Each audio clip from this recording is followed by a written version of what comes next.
Abraham, why can't you both live in peace and harmony as brothers instead of you lording it over them and kicking them out? He says, Dad, you see, we had this country. We possessed it under David and Solomon. So they are entitled to it. She said, how did you get it, sir? You see, you came out of Egypt, 12 tribes, united people. Under Joshua, united people. And you go into a village, that village chieftain, they call them kings. A little fellow, with 500 people or 200 people living there in the village is a little king. Like the Bantus they have, Nkosi, everywhere, little Nkosi. So they had these Palestinians, they also had the little chiefs. So they went and knocked over one king, conquered him.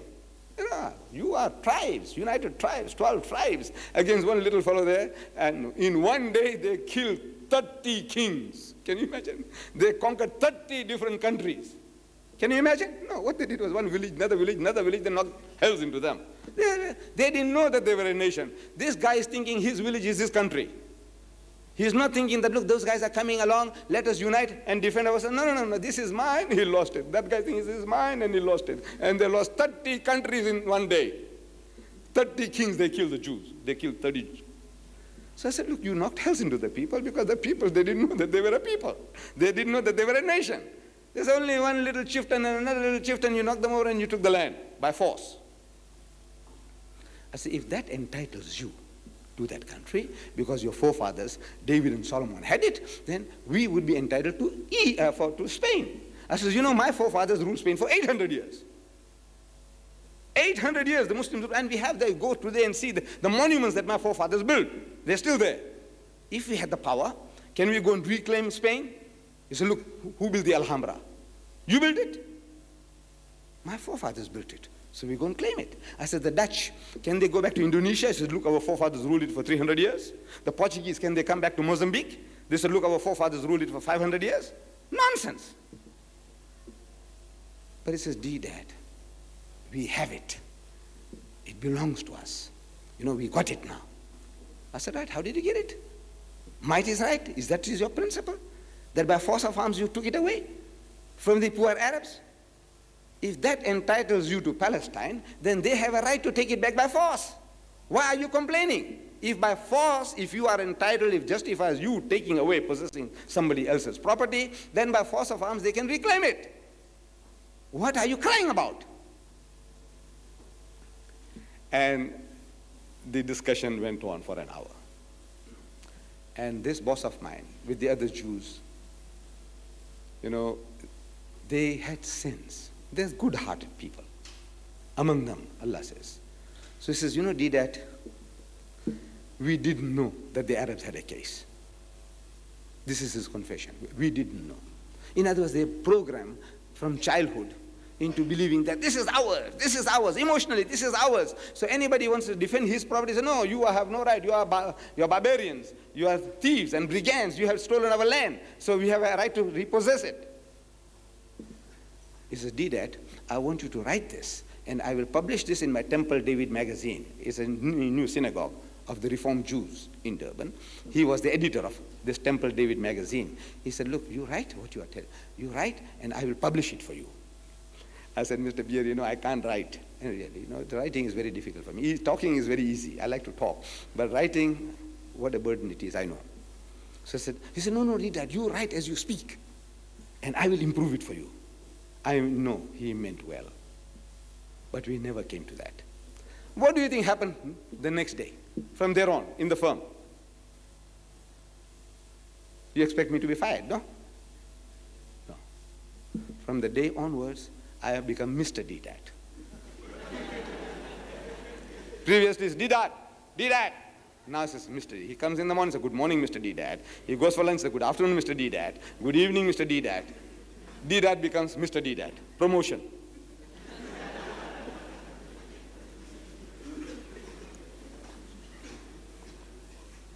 So in the firm, the other Jewish managers, the boss comes and tells them, say, this guy here, dispatch clerk. Dispatch clerk is a lowly job in a white firm.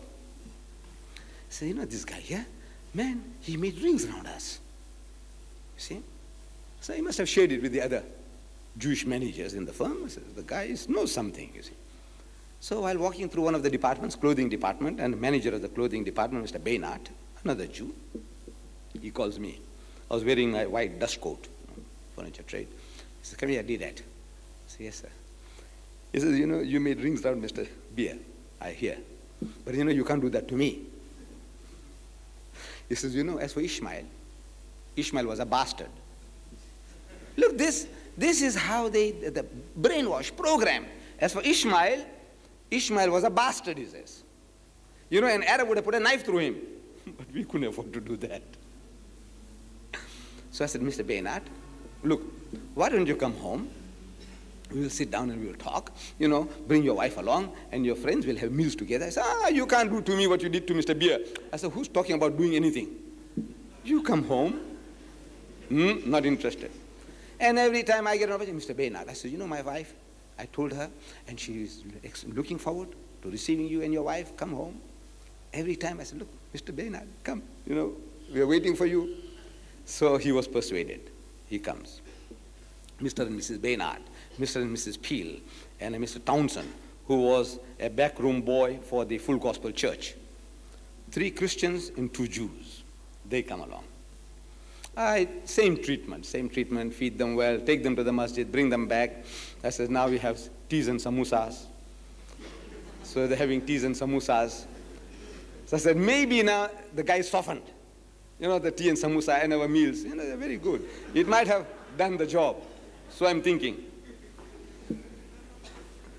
So I said, Mr. Baynard, you remember you told me in the shop that Ishmael was a bastard. He said, of course. I said, you still stand for that? He said, of course. I thought the samosas had done the job, but it hadn't.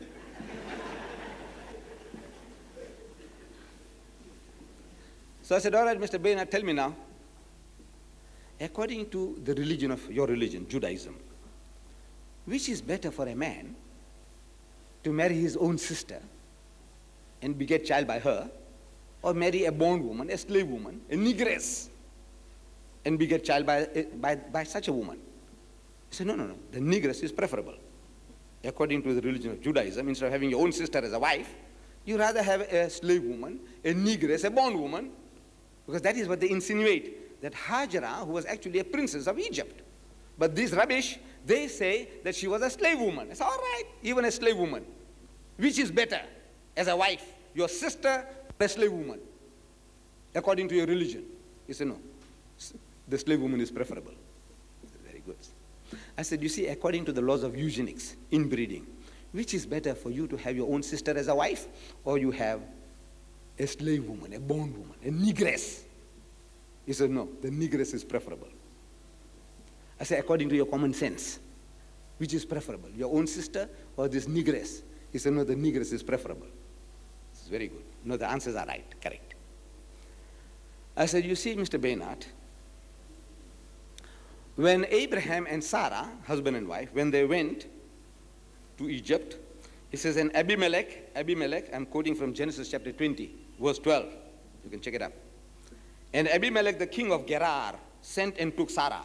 See, he goes there, and this Sarah was a beautiful Jewess, Hebrew woman, beautiful thing.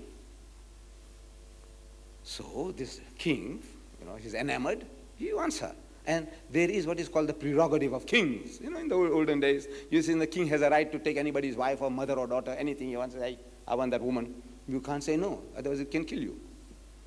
So he's asking Hazrat Ibrahim alayhi salam, according to the Bible, say, this beautiful woman, what is she to you? So Hazrat Ibrahim alayhi salam, according to the Bible, he spoke a lie. He said, she's my sister. So she's your sister, well, send her in to the haram. So he had to send her in. And things went wrong that night, you know, and the fellow couldn't come right with Sarah. We don't know what happened. But next morning, he's frustrated and he's calling Ibrahim, Hazrat Ibrahim alayhi salam, and asking him, say, look, man, because of this woman, I had a sleepless night. Tell me, what is your connection with her? So he said, she's my wife. He said, why did you lie to me? Why didn't you tell me? I wouldn't have done a thing like that. And Hazrat Ibrahim alayhi salam says, according to Genesis chapter 20, verse 12, He said, and yet, indeed, means without doubt. She is my sister. She is the daughter of my father, but not the daughter of my mother. It's different mother, but it's the father's seed.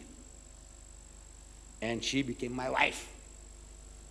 So she is Abraham's sister, seed coming from the same father.